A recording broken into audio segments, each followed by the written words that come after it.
Pourquoi mon ex m'a quitté? Bien souvent, messieurs, dames, il y a une chose dont vous avez du mal à comprendre, c'est les causes de la séparation. Premièrement, parce que c'est une étape qui est bâclée dans votre conquête amoureuse. Vous n'y consacrez pas assez de temps à justement comprendre les causes de la séparation. Bien souvent, en plus, vous misez sur les sentiments. Ça, c'est une erreur parce que vous pensez que la cause de la rupture, c'est que votre ex ne vous aime plus. Ce n'est pas forcément le cas. Et enfin, bien souvent, vous ne prenez pas le temps de comprendre la rupture amoureuse parce que vous avez l'illusion de l'action. Il vous faut agir au plus vite et massivement auprès de votre ex. Et ça, c'est une erreur. Donc dans cette vidéo, on va essayer de comprendre les causes de la séparation. Je vous propose de vous abonner à ma chaîne, comme ça vous recevrez toutes mes vidéos, et de mettre le petit pouce en l'air qui fait toujours plaisir.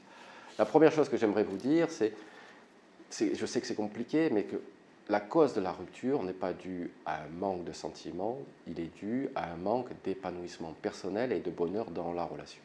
Trop de bonheur, mais je te quitte, cela n'existe pas. Votre ex n'était pas épanoui dans cette relation. Je ne dis pas que vous êtes une mauvaise personne.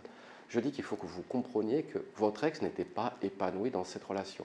Tout simplement parce que vous ne répondiez pas ou vous ne répondiez plus à ses besoins, ses attentes et ses envies. Peut-être que celles-ci, vous ne pouvez pas y répondre. Peut-être que celles-ci, finalement, sont incompatibles avec les vôtres. Encore une fois, il ne s'agit pas de décrire qui est le méchant, qui est le gentil de l'histoire. Il faut expliquer les dynamiques, comprendre ce qui n'allait pas. Donc vraiment, si vous ne comprenez pas que la cause de la séparation, ce n'est pas un problème de sentiments, c'est pour ça que lorsque vous misez sur les sentiments, vous tapez à côté. C'est un problème d'épanouissement et de bonheur, parce que ce que vous proposiez à votre ex, la relation que vous proposiez à votre ex n'était pas assez épanouissante à son goût. La deuxième chose que j'aimerais vous dire, c'est une rupture intervient quand on n'arrive plus à se projeter avec une personne dans le présent et dans le futur. Bien souvent, vous pensez que le passé, vous ramenez votre ex dans le passé ou votre ex vous ramène dans le passé. Mais le passé ne vous sert strictement à rien dans une reconquête amoureuse. À la rigueur, la seule chose à laquelle vous sert le passé, c'est comprendre ce qui n'allait pas, comprendre les causes de la séparation à travers les frictions, mais également vous connaissez votre ex.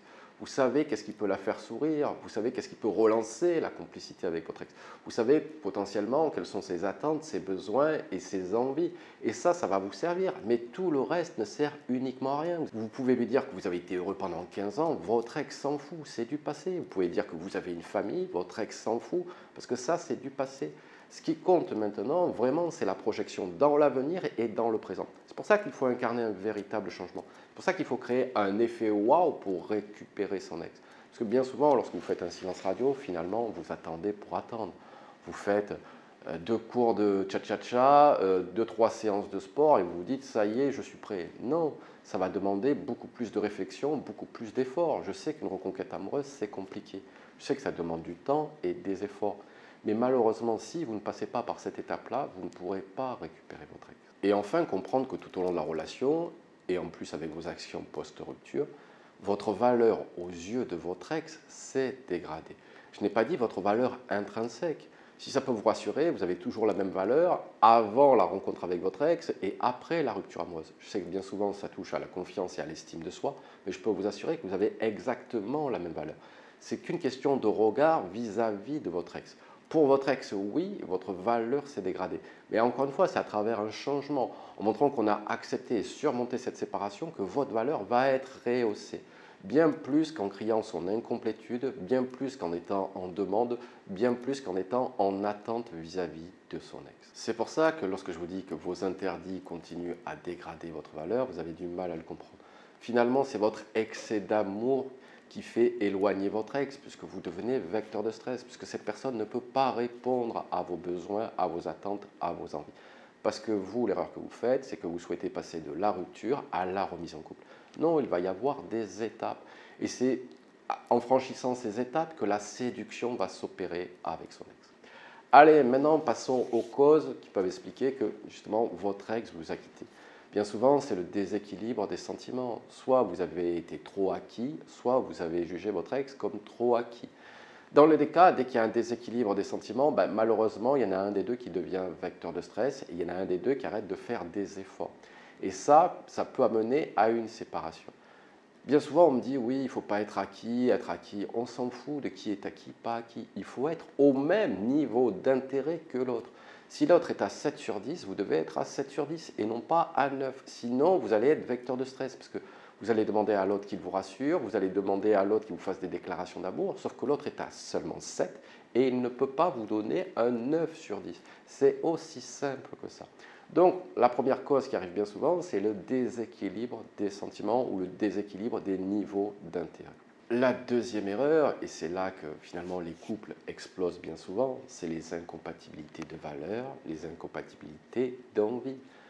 Bien souvent, lorsque vous êtes dans votre conquête amoureuse, vous pensez à la phase de lune de miel où tout était parfait. Oui, parce que vous n'aviez pas franchi encore la phase de confrontation, la phase où finalement on voit les défauts de l'autre, on voit les incompatibilités de l'autre, et puis finalement on commence à se poser des questions. Et si finalement j'étais mieux sans lui ou sans elle? Et finalement, est-ce qu'on pourra être heureux ensemble? Et finalement, est-ce que je peux me projeter avec les défauts que je vois chez cette personne? Donc il faut bien que vous compreniez que lorsqu'on voit des incompatibilités de valeurs, alors bien souvent au début, on met la poussière sous le paillasson. On se dit je t'aime, et puis on fait l'amour, et puis ça passe. Mais au bout d'un moment, la poussière, elle se voit. Parce que, encore une fois, vous avez des trop grosses incompatibilités. Vous voyez le monde avec des lunettes complètement différentes. Bien souvent, je vous prends l'exemple, est-ce que le verre est à moitié plein, est à moitié vide? Les deux ont raison, c'est qu'une question de regard. Et donc là, c'est pareil.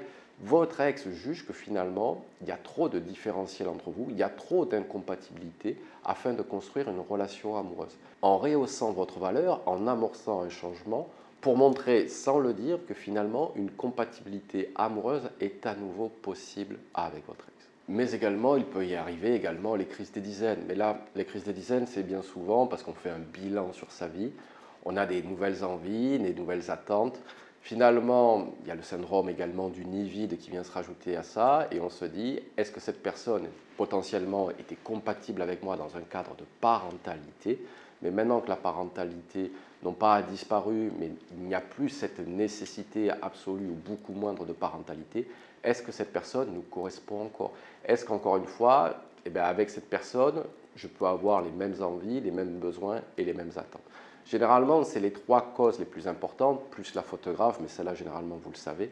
Ce que vous devez vraiment comprendre, c'est que arrive une rupture quand la balance décisionnelle du couple fait que les gains que nous apporte le couple sont inférieurs aux contraintes ou aux désagréments que nous apporte le couple. Finalement, une rupture amoureuse arrive toujours parce qu'on n'est pas épanoui, on n'est pas heureux dans la relation. Ça n'a rien à voir forcément avec la personne, mais c'est tout comme vous, parfois il arrive que vous aimez bien des personnes et malheureusement vous passez des mauvaises soirées avec elles. Eh bien, c'est la même chose avec votre ex. Si vous mettez en place les bonnes actions, si vous montrez à votre ex que finalement une compatibilité amoureuse à travers votre complicité, à travers vos envies, vos projets est à nouveau faisable, eh bien, c'est là que vous allez récupérer votre ex. Allez messieurs, dames, je vous quitte là-dessus. Si vous avez aimé cette vidéo, n'oubliez pas le petit pouce en l'air qui fait toujours plaisir. Abonnez-vous à ma chaîne pour recevoir toutes mes vidéos. Et je vous dis à très bientôt avec James Lee.